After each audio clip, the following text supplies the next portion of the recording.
ഈ കാറും ഇക്കണ്ട കാറും ജനിച്ചത് എങ്ങനെയാണ്? ഇത് ജനിക്കുന്നത് എവിടെ നിന്നാ? ഒരു വണ്ടി നമ്മൾ കാണുമ്പോൾ അതിൻ്റെ പിന്നിലുള്ള എഫേർട്ട് എന്താ നമ്മൾ ആലോചിച്ചിട്ടുണ്ടോ?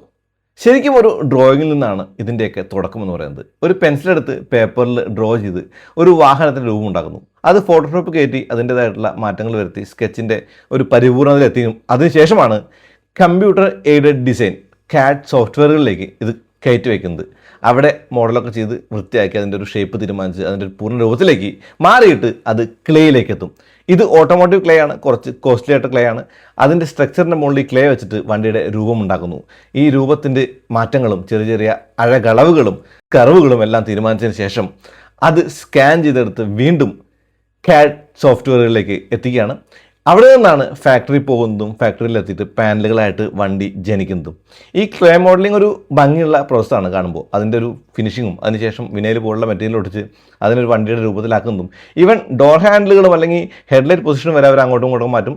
ഇത് റീയൂസ് ചെയ്യുന്ന ക്ലേ എന്നാണ് പറഞ്ഞത്. അപ്പോൾ ഇതാണ് ഇതിൻ്റെ ഡിസൈൻ പ്രോസസ്സ്. ഇവർ ഉപയോഗിക്കുന്ന സോഫ്റ്റ്വെയർ എന്ന് പറയുന്നത് നമ്മൾ ചോദിച്ചു Pro E അതല്ലെങ്കിൽ ആൻസിസ് പോലുള്ള CAD സോഫ്റ്റ്വെയർസാണ് 3D മോഡലിങ്ങിനും അതുപോലുള്ള കാര്യങ്ങൾക്കും. ഓരോ തവണ വരുത്തുന്ന മാറ്റങ്ങളും അവർ സ്കാൻ ചെയ്തെടുക്കും വീണ്ടും കമ്പ്യൂട്ടറിലേക്ക്.